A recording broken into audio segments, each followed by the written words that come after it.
आज doctors day है। जैसा कि हम सब जानते हैं, doctors day doctor BC Roy की स्मृति में मनाया जाता है।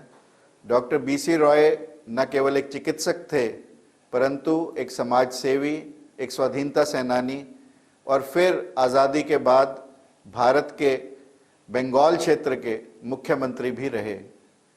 उन्हीं की याद में अच्छी सेवा करने वाले अच्छे एकेडमिशियन डॉक्टर्स को प्रतिवर्ष भारत सरकार की तरफ से डॉक्टर बीसी रॉय अवार्ड भी दिया जाता है और साथ ही साथ डॉक्टर बीसी रॉय को भी 1962 में भारत रत्न की उपाधि से सम्मानित किया गया था।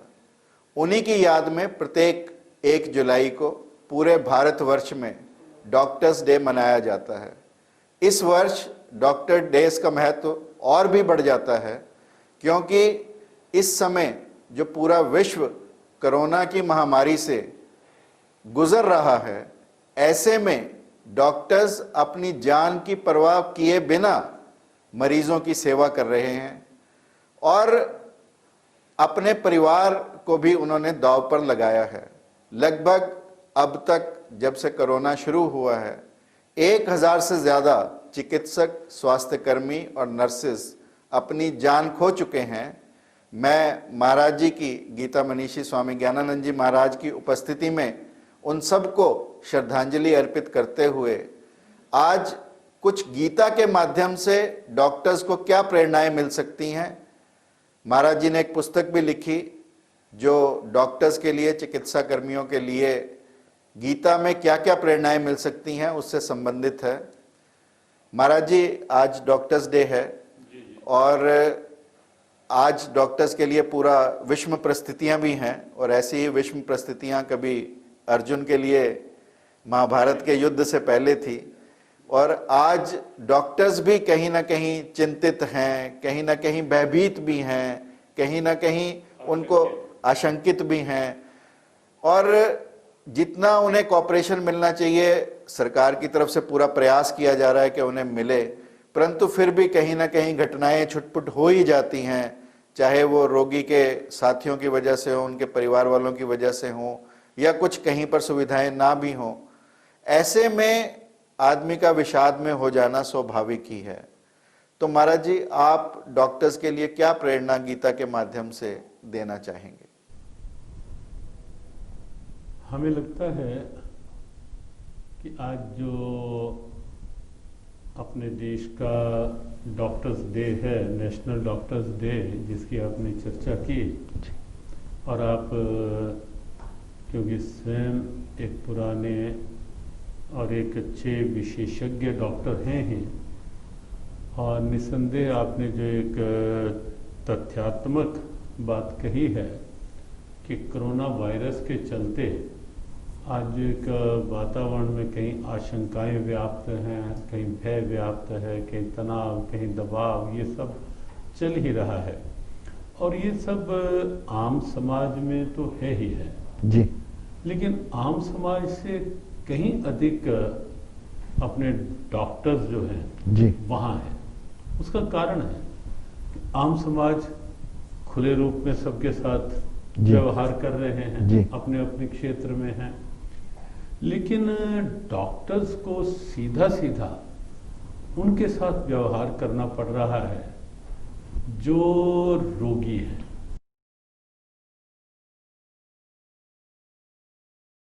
वो बीमारी, क्योंकि केवल कोरोना ही नहीं जी, बहुत से और संक्रमण हैं जी, जिनसे संक्रमित रोगी डॉक्टर्स के पास ही आएंगे जी। अब जब डॉक्टर के पास आएंगे तो स्वाभाविक है कि डॉक्टर को उनका उपचार करते करते स्वयं के प्रति भी जागरूक रहना है जी, क्योंकि एक डॉक्टर यदि संक्रमित होता है तो उसका पूरे वातावरण और पूरे समाज और पूरे रोगियों पर एक प्रभाव, जितने भी रोगी वो प्रतिदिन देखेगा जाएगा। तो इसलिए बहुत बड़ी आवश्यकता है।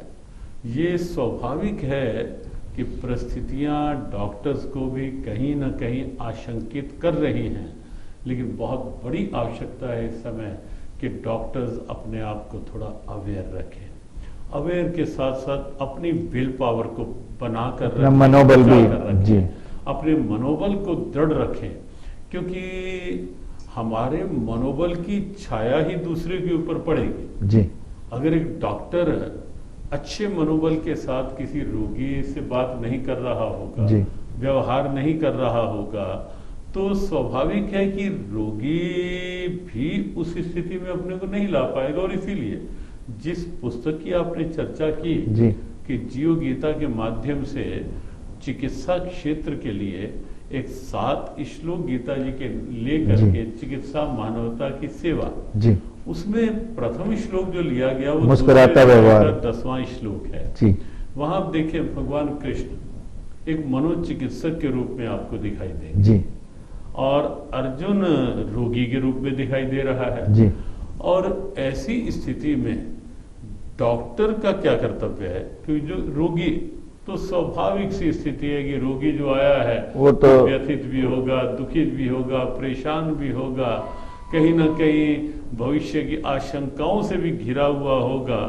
लेकिन उस समय अगर डॉक्टर अवेयर रहेगा तो गीता का ये श्लोक भगवान कृष्ण ने अपने व्यवहार के द्वारा दिखाया कि उस समय एक चिकित्सक का व्यवहार कैसा होना चाहिए।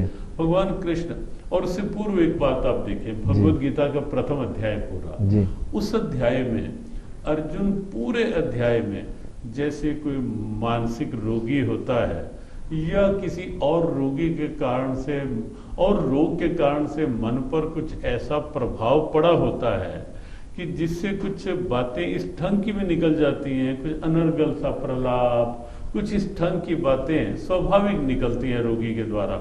और उस समय यदि डॉक्टर भी आवेश में आकर उसको डांट दे तो दोनों बराबर तो दोनों एक स्तर पर आ गए। जी तो इसलिए भगवान कृष्ण ने सिखाया तमवाच ऋषिकेशः प्रसन्न भारत। ये प्रसन्न जो शब्द है कि भगवान कृष्ण अर्जुन रूपी मनोरोगी की बात सुनकर भी मुस्कुराते हुए अर्जुन से बात करते हैं, हंसते हुए अर्जुन से बात करते हैं।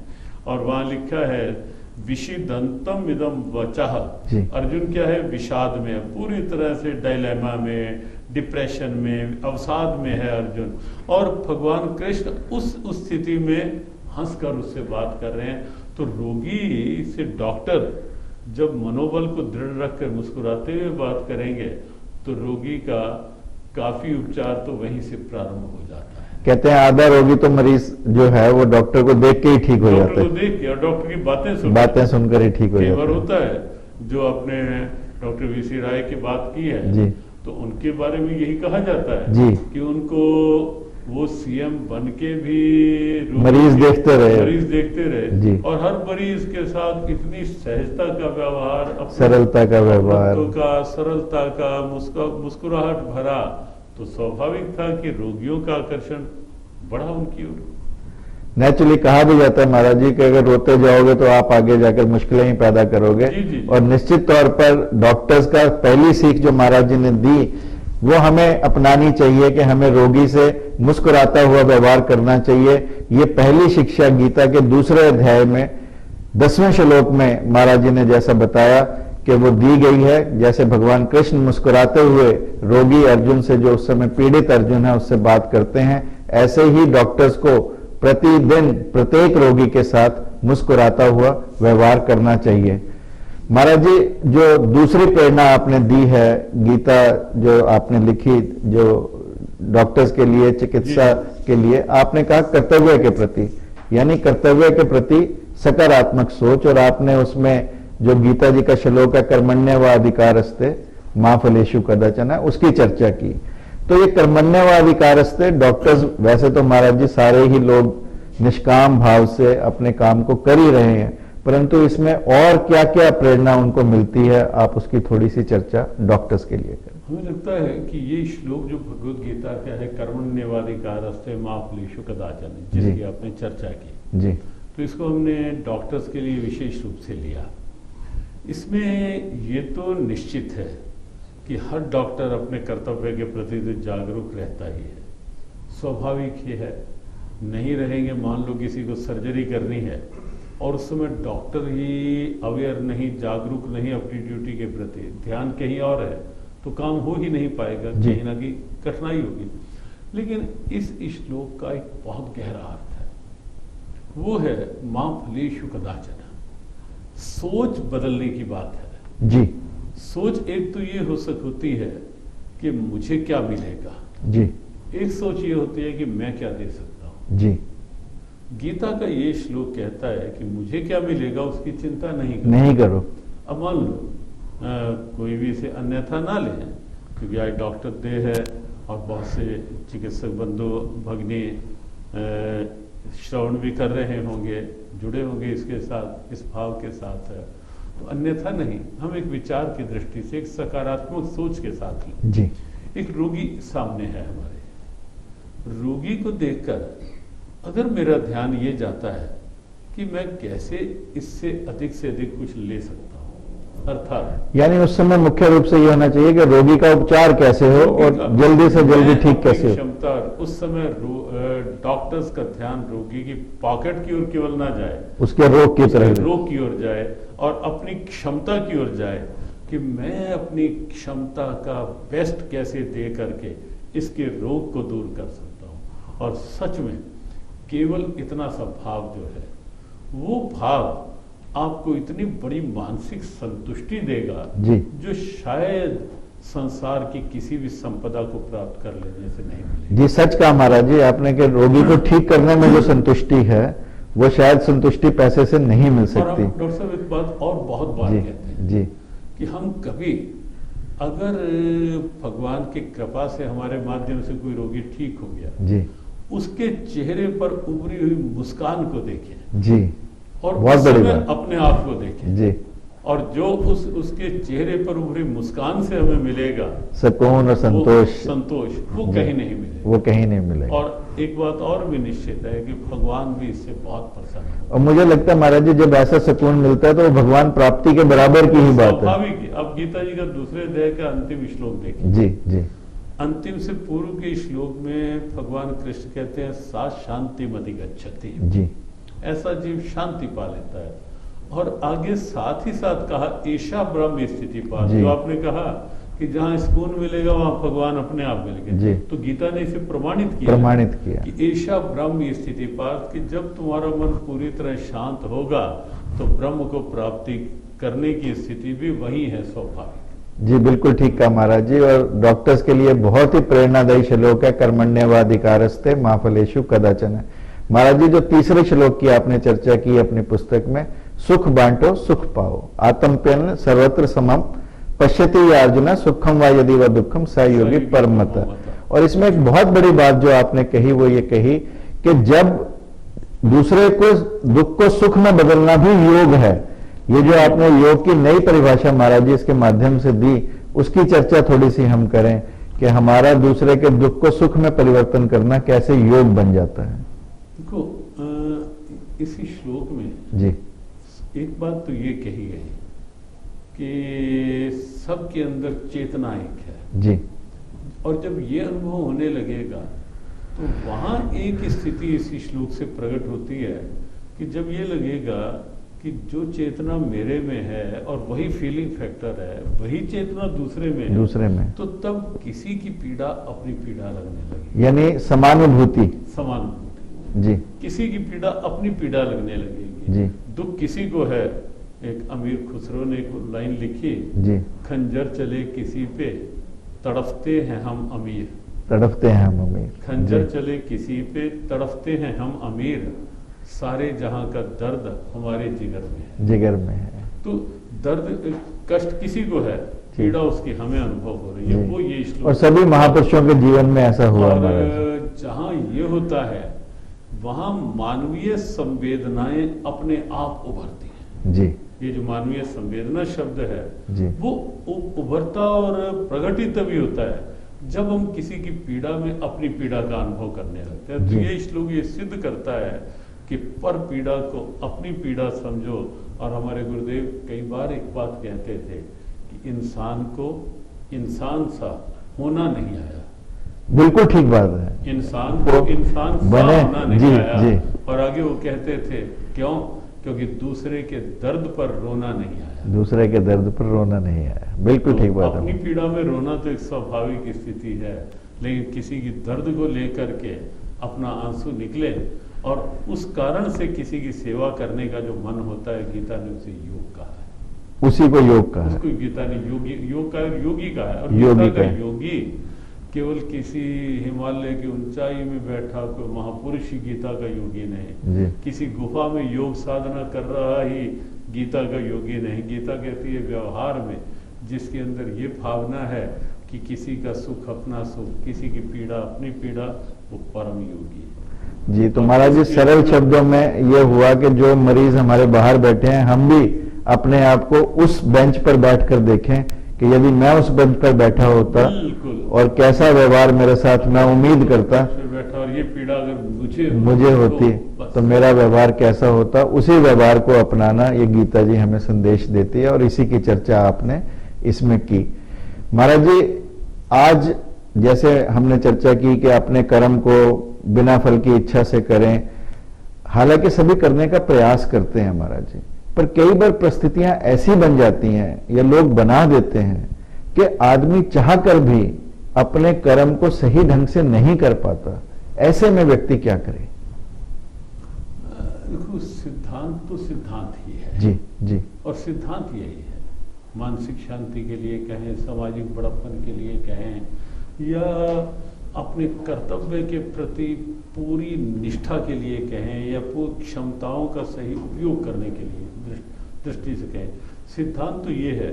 लेकिन कई बार परिस्थितियां बाधित कर देती हैं। कभी कभी ऐसा भी हो जाता है कि किसी को देख करके भी अपनी वृत्तियां विचलित हो जाती हैं। जी। जब हम ये देखने लगते हैं कि वो व्यक्ति केवल धन पर दृष्टि रखकर इतना पनप गया, इतनी बड़ी कोठी बना ली, इतना कुछ कर लिया, और मैं केवल इसी राग में लगा हुआ हूँ कि माँ फलेशु कदाचन। कई बार बच्चे भी कहने लगते हैं महाराज जी घर में कि तुम्हारे पास क्या टूटी गाड़ी है, दूसरे के पास मर्सिडीज है। तो ये स्थितियां कई बार विचलित करती हैं। जी। लेकिन वहाँ आवश्यकता इस बात को देखने की है कि ये बाहर की स्थितियां जो हैं, ये प्रारंभ का उछाल हैं सम्मान, बड़प्पन, मानसिक शांति, ईश्वरीय कृपा और भविष्य की उज्ज्वलता निश्चित होती है तभी जब हम सिद्धांत पर दृढ़ रहते हैं। और फिर हम स्मरण करना चाहेंगे कि डॉक्टर वीसी राय यदि मुख्यमंत्री भी बन गए, भारत रत्न भी पा लिया, और उनके नाम पर आज पुरस्कार चल रहे हैं, और उनके नाम पर ये डॉक्टर डे निश्चित हुआ है उनके निमित्त से, तो अब देखें कि कहीं ना कहीं तो कर्तव्य निष्ठा ही पुरस्कार आज भी दे रही है ना। बिल्कुल ठीक बात है।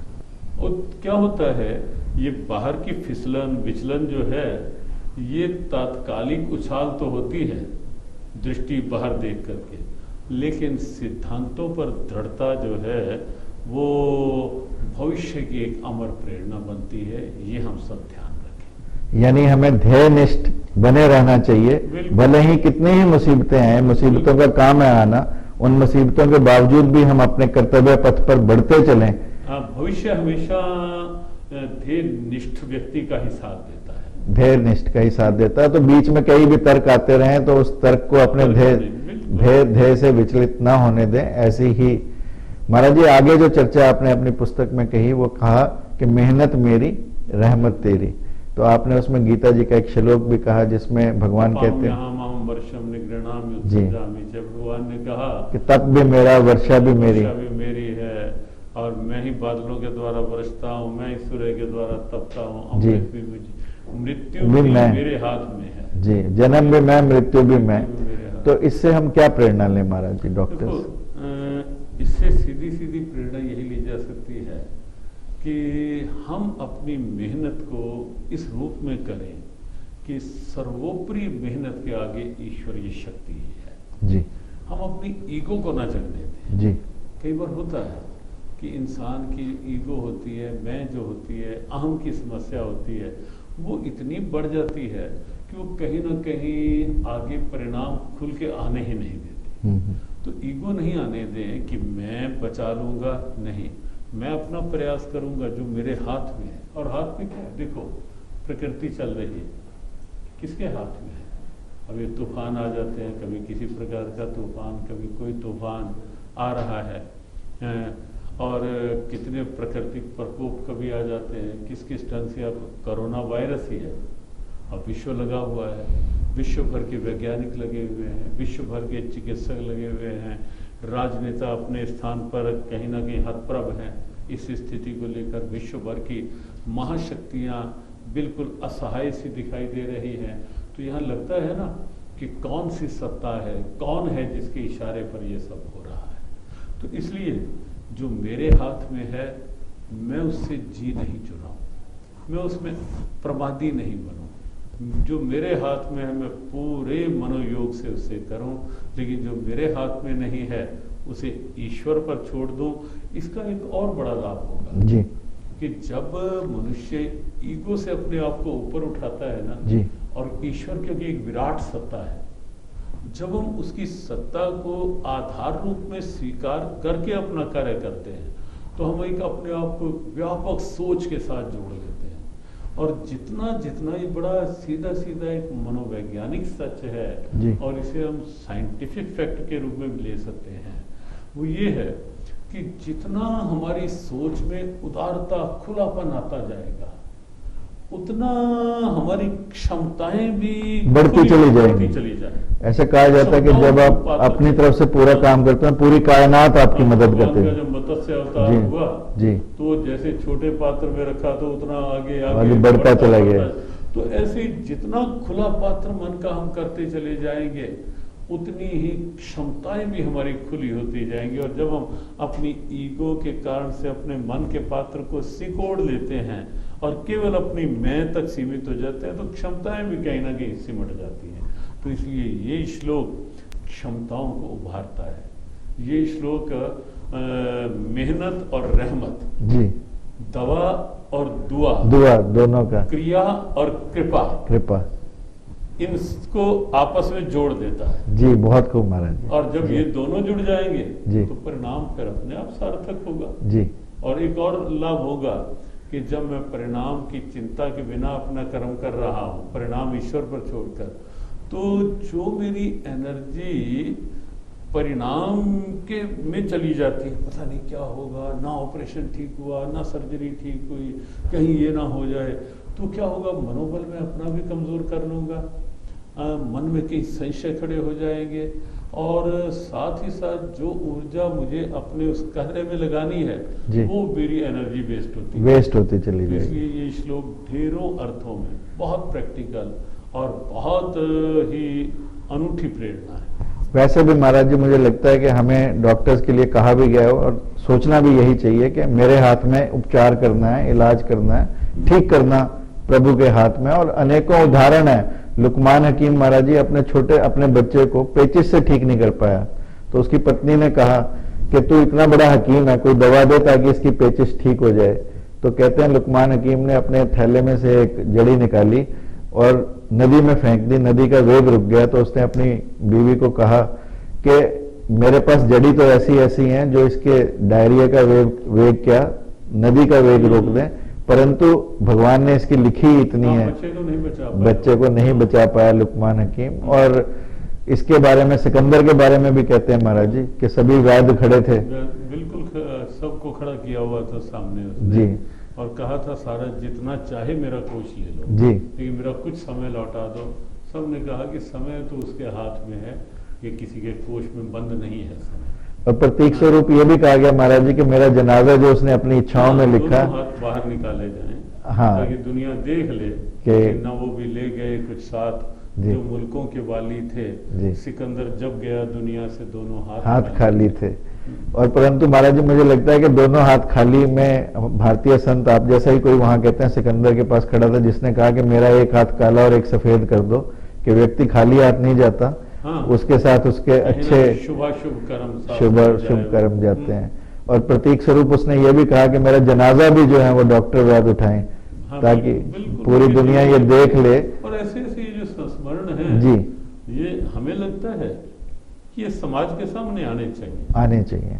ये कहीं ना कहीं डॉक्टर्स को भी इनका अध्ययन करना चाहिए जी और समाज के सामने भी ये आने चाहिए इससे ताकि दोनों पक्ष ठीक होंगे। जी जी डॉक्टर्स को भी लगेगा कि मेरे हाथ में इलाज है केवल। जी अ, जीना या मरना तो ये जैसे भगवान ने गीता में कहा, अभी कहा इसी श्लोक में कहा, अमृतम च मृत्युश्च सत्य सत्य हम अर्जुन, जी। मैं ही हूँ मृत्यु, मैं ही अमृत हूँ। मैं ही तो सत्य हूँ, एक मैं तो ही। ये होगा, और जी। एक दूसरा जो आजकल एक समस्या आ रही है जी डॉक्टर और पेशेंट्स में, जी कहीं ना कहीं जो अविश्वास पनपते जा रहे हैं, जी उसका भी समाधान मिलेगा जब डॉक्टर स्वयं पढ़ के मरीजों को भी ये बताएंगे।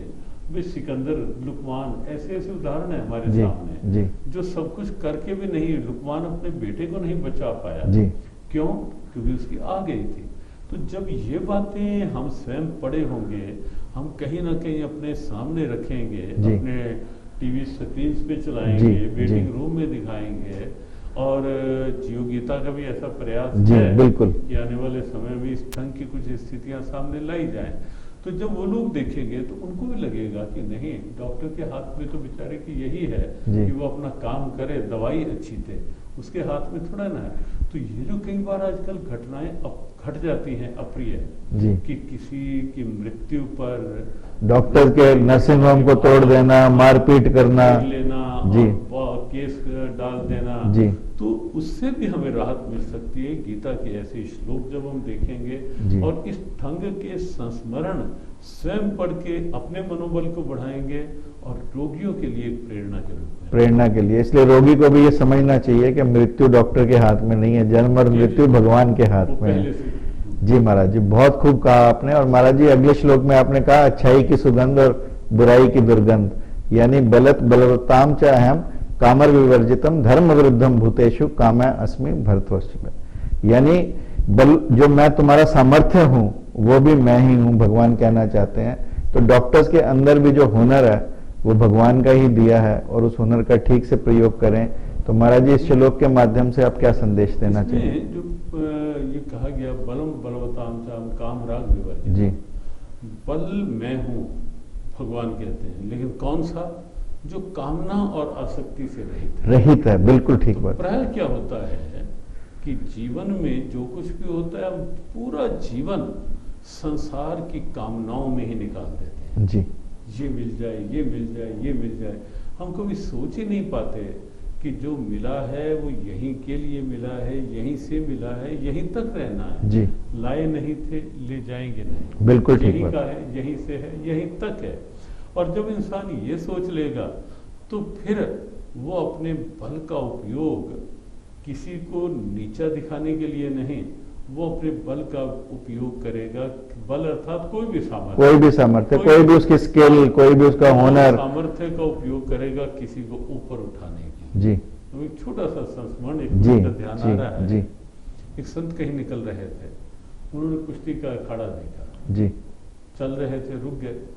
रुके तो एक बहुत नामी पहलवान वहां का, जो भी उसके सामने आता वो एक क्षण नहीं लगाता, चित कर देता, चित्तकर 5 लोगों को गिरा दिया। जी संत ने किसी से पूछा, भाई ये कौन है? कहा ये इस क्षेत्र का नामी पहलवान है। जी संत ने कहा सबको गिराया जा रहा है नीचे, कुछ ही मिनटों में मैं देख चुका हूँ 5-6 को गिरा चुका है। तो उसने कहा कि बहुत बड़ा बलवान है, इसके आगे कोई ठहर नहीं पाता। जी जैसे कहा कि बहुत बड़ा बलवान है, संत ने तो कान पे हाथ रख लिए, कहते मेरे सामने इसे बलवान नहीं कहो। जी तो व्यक्ति कहने लगा कमाल है महाराज, आपको ये बलवान नहीं दिख रहा क्या? जी जी कहते तुम्हें दिख रहा होगा, मैं इसे बलवान नहीं कहूँगा, तो आप किसे बलवान कहोगे?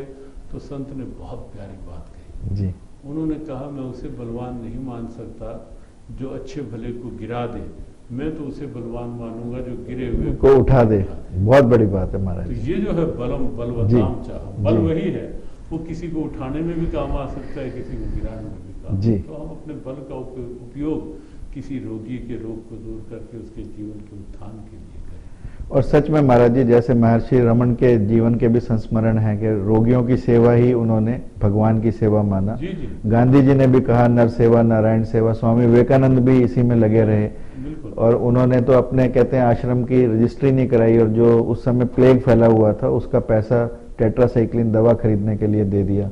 जी जी। तो ऐसे अनेकों उदाहरण। डिवाइन लाइफ सोसाइटी वाले स्वामी शिवानंद जी स्वयं जी। डॉक्टर थे अच्छे। जी जी जी और प्लेग की जब बीमारी आई जी तो उसके बाद सेवा में लगे लगे उनके मन में ऐसा वैराग्य हुआ जी। कि उन्होंने अपना जीवन ही इधर पूरा। नाग महाशय के जीवन की भी ऐसी घटनाएं आती हैं कि बहुत सी। जी ऐसे और एक सब। इस श्लोक में धर्मा विरुद्ध भूतेषु का जी। भगवान ने एक दिव्य प्रेरणा भी दी जी कि धर्म के अनुकूल जो कामना है वो तुम कर सकते हो, जी। मेरा रूप है। जी, जी। अर्थात हमारे ऋषियों की परंपरा जो है धर्म अर्थ काम मोक्ष है। जी चारों। अर्थ को नकारा नहीं नकारा नहीं है। ये नहीं ऋषियों ने कहा कि अर्थ की धन की आवश्यकता ही नहीं है, आवश्यकता है लेकिन धर्म से संपुटित हो, धर्म से विरुद्ध ना हो। अधर्म नहीं। जी अधर्म को रख करके धन नहीं, धर्म के साथ हो।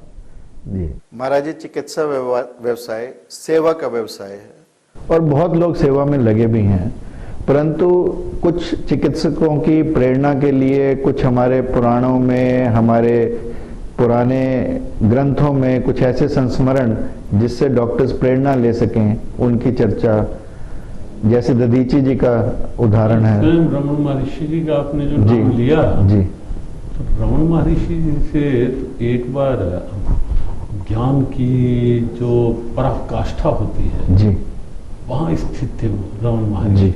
जी कभी उस अवस्था से नीचे उतरे ही नहीं। जी लेकिन एक बार किसी ने पूछा कि महाराज आप सुबह सुबह कहाँ जाते हो जी निकल के अपनी कुटिया से?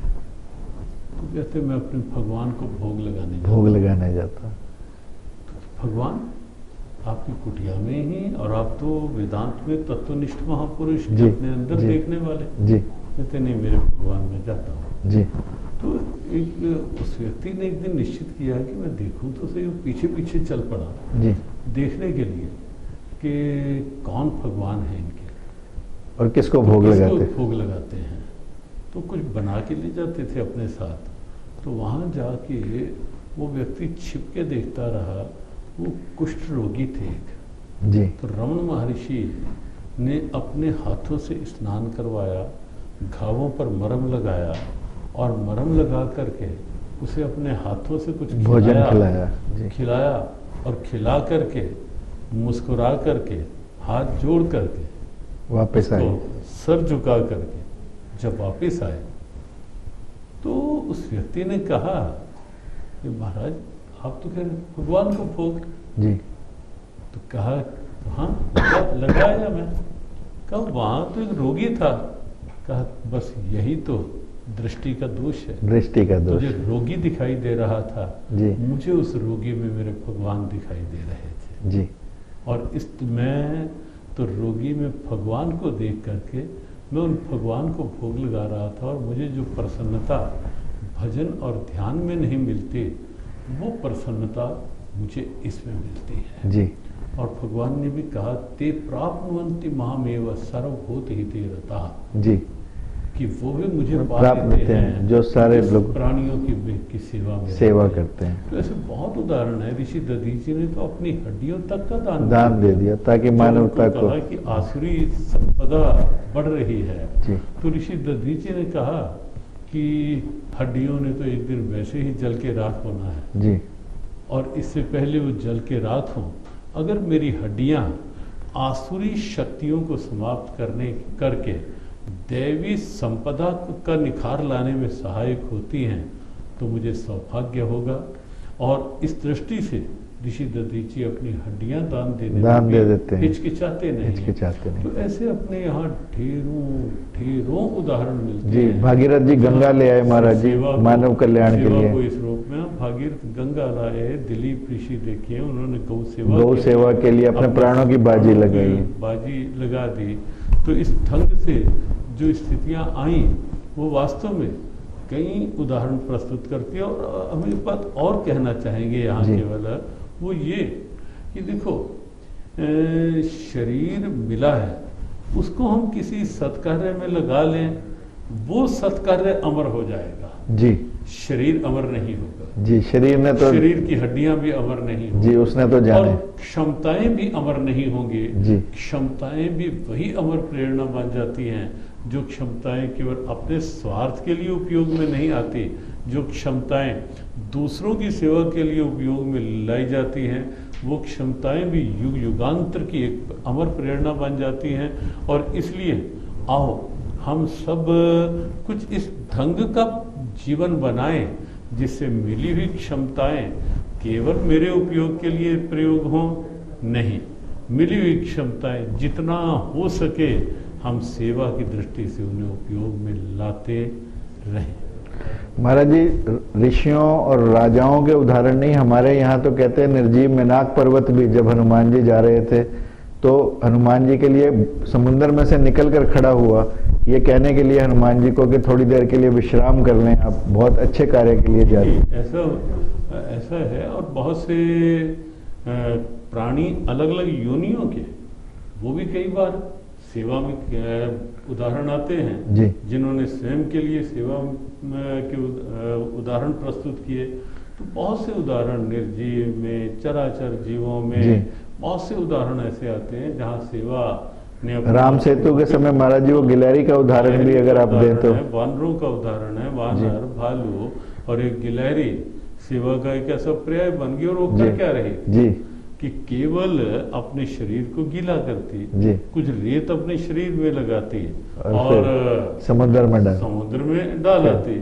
बल्कि एक दिन हनुमान जी ने तो जब गुस्से में कह दिया, पकड़ के एक तरफ कर दिया कि तू बीच में बाधा बन रही है, जी, बार बार आगे आ रही है। तो उन्होंने कहा मैं भी तो अपनी क्षमता के अनुसार सेवा कर रही हूँ, तो तेरी सेवा का क्या मतलब है। तो बेचारी पहुंची जी, आप सेवा का देखिए प्रतिफल क्या होता है जी, वो पहुंची भगवान राम के पास जी, उन्होंने कहा कि मेरे साथ बहुत अन्याय हुआ है। भगवान राम ने कहा कैसा?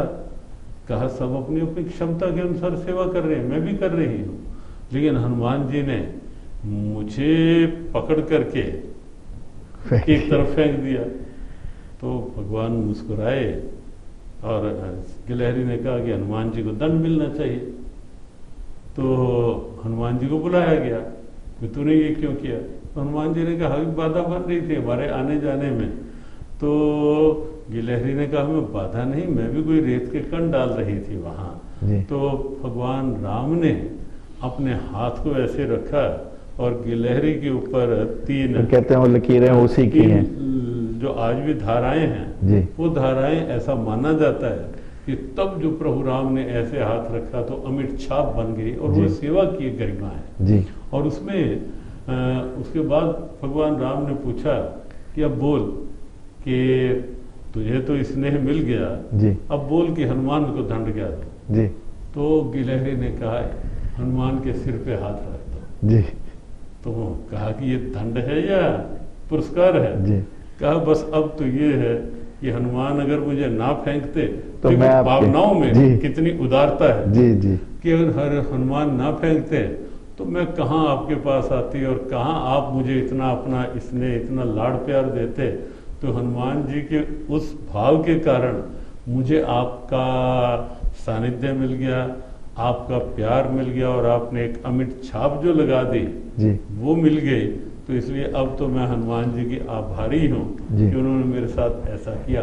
तो इसमें एक बात और आती है कि सच्चे सेवक के मन में कभी ईर्ष्या और द्वेष नहीं आते किसी की। बिल्कुल ठीक बात है।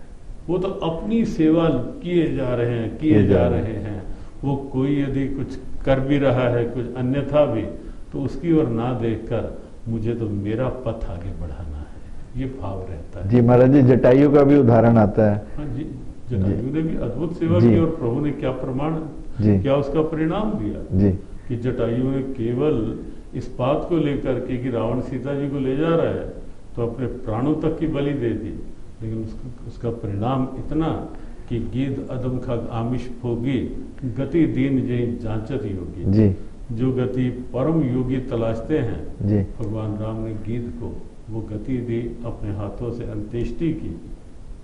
बल्कि भगवान राम के पिता को सौभाग्य नहीं मिला दशरथ जी, जी, कि राम अपने हाथों से अंत्येष्टि करें, जी, लेकिन गीध को उस भाव से राम जी अपने हाथों से अंत्येष्टि की उसकी। और इसीलिए शायद तुलसीदास जी ने भी लिखा कि तात करम निजते गति पाई परहित बसा परहित बसे जिनके मन माही, तैको इस जग में कछु दुर्लभ नाही। तो परहित की भावना से जो लोग काम करते हैं, परोपकार की भावना से जो लोग काम करते हैं, उनका इस जीवन में सब कुछ मिलता है। ऐसी कोई भी वस्तु नहीं रहती जो उनके लिए दुर्लभ हो। तो महाराज जी, बहुत आपने अच्छी अच्छी बातें डॉक्टर्स के प्रेरणा के लिए बताई। आज डॉक्टर्स डे है, पुनः आपकी तरफ से आपका आशीर्वाद भी मिला, आपके आशीर्वचन भी डॉक्टर्स को मिले। मैं बहुत आभारी हूं, पूरे डॉक्टर्स की तरफ से आपका बहुत बहुत धन्यवाद करता हूं। हमारी भी बहुत बहुत शुभकामना, और हम आह्वान भी करेंगे कि आओ इस क्षेत्र से जुड़े हुए सब भाई बहन मिलकर के जीव गीता के इस भाव से जो चिकित्सा क्षेत्र में है, जो डॉक्टर्स के लिए भी और पेशेंट्स के लिए भी जो प्रयास है जीव गीता का, उस भाव में हम सब मिलकर जुड़ें और एक स्वस्थ वातावरण, स्वस्थ समाज और राष्ट्र गौरव की दिशा में एक स्वस्थ जागरूक राष्ट्र की ओर हम सब मिलकर के कार्य करें। हम सब महाराज जी से प्रेरणा लेकर सेवा भाव में लगें, और महाराज जी ने जो बहुत छोटी छोटी पुस्तकों में प्रेरणाएं दी हैं, जैसे दवा भी और दुआ भी, और ऐसे ही चिकित्सा मानवता की सेवा, यानी चिकित्सा व्यवसाय मानवता की सेवा के लिए है, और सेवा जैसे हमारे ग्रंथों में कहा गया परमो धर्म है, यानी सेवा सबसे बड़ा धर्म है। और हम सब इस काम में लगे ही हैं, और पुनः डॉक्टर्स डे पर एक नया संकल्प लें कि हम अपने मार्ग पर सेवा भाव से मुस्कुराते हुए, जैसा महाराज जी ने कहा, चलते रहेंगे। और महाराज जी इन्हीं प्रेरणाओं के लिए कुरुक्षेत्र में गीता संस्थान भी बना रहे हैं, जिससे अनेकों ऐसी प्रेरणाएं सभी व्यवसायों के लिए, सभी वर्ग के लोगों के लिए निकलेंगी। ऐसी शुभकामनाओं के साथ, और ऐसा हमारा सौभाग्य कि आज डॉक्टर्स डे पर हमें महाराज जी का आशीर्वचन भी मिला, और हम उनसे प्रेरणा लेकर अपने मार्ग पर आगे बढ़ते चलेंगे। भले ही आज हमारा मार्ग कांटों से भरा है, परंतु बिना घबराए, बिना रुके हम बढ़ते चलेंगे। पुनः डॉक्टर्स डे की बहुत बहुत बधाई।